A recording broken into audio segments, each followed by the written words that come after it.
হরে কৃষ্ণ। এটি 2 ফুটের বলরাম।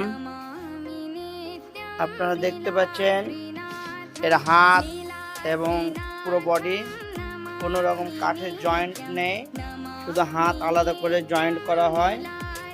এবং এই হচ্ছে বলরাম, আর একটি বলরাম। আর এই যে সুন্দর জগন্নাথ। আমার হাত রাখলাম, আপনারা দেখে বুঝতে পারবেন কত বড়।